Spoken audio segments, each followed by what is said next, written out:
YCP operation 2029 షురు.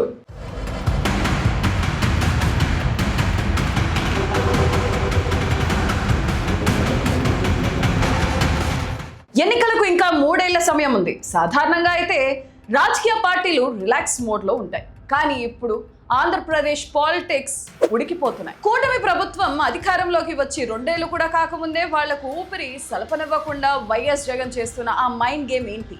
అసలు జగన్ వేసిన master sketch చూసి అధికార పార్టీ నేతలకు ఎందుకు చమకులు పడుతున్నాయి? వైసీపీ అధినేత వైఎస్ జగన్మోహన్ రెడ్డి గేర్ మార్చారు, స్పీడ్ పెంచారు.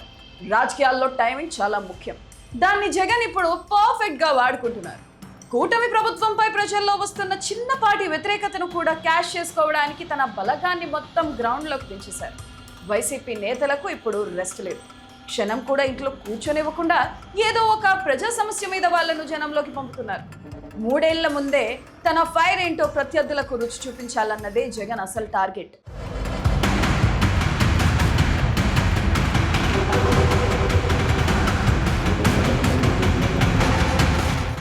ఇప్పుడు జగన్ చేతికి చిక్కిన అతిపెద్ద బ్రహ్మాస్త్రం పెట్రోల్, డీజిల్ ధరలు. పశ్చిమాసియా యుద్ధం వల్ల కేంద్రం ధరలు పెంచిన దేశంలోనే ఏపీలో పెట్రోల్ రేట్లు మండిపోతున్నాయి.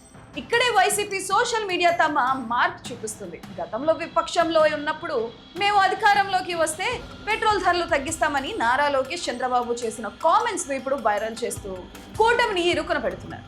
ఈ ఒక్క పాయింట్ ప్రజల్లోకి విపరీతంగా దూసుకెళ్తుంది. ఇక అసలు ట్విస్ట్ ఏంటంటే ప్రభుత్వం మెడికల్ కాలేజీల ప్రైవేటీకరణ. దీనిపై జగన్ ఒకే ఒక్క వార్నింగ్ ఇచ్చారు. ఎవరైనా టెండర్లు వేయడానికి వస్తే మా ప్రభుత్వం రాగానే చట్టపరంగా కఠిన చర్యలు తప్పవు అని హెచ్చరించారు. ఆ దెబ్బకు ఏమైందో తెలుసా?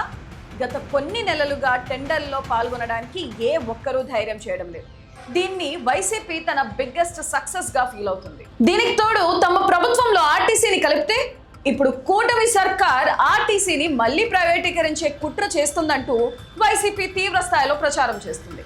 లక్షలాది మంది కార్మికుల కుటుంబాల్లో ఈ చర్చ ఇప్పుడు హాట్ టాపిక్ గా మారింది.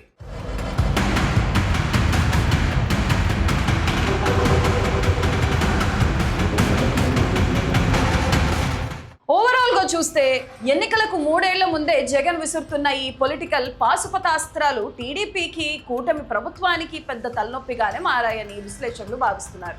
ప్రతి చిన్న ఇష్యూని పొలిటికల్ గా తమకు అనుకూలంగా మలుచుకోవడంలో జగన్ సక్సెస్ అవుతున్నారని చెప్పాలి. మరి జగన్ పెంచిన ఈ స్పీడ్ ను కూటమి ప్రభుత్వం ఎలా ఎదుర్కొంటుంది? చంద్రబాబు దగ్గర ఉన్న కౌంటర్ ప్లాన్ ఏంటి? ఈ రాజకీయ చదరంగంలో పై చేయి ఎవరిది? మీకేమనిపిస్తుంది? కింద కామెంట్ చేయండి.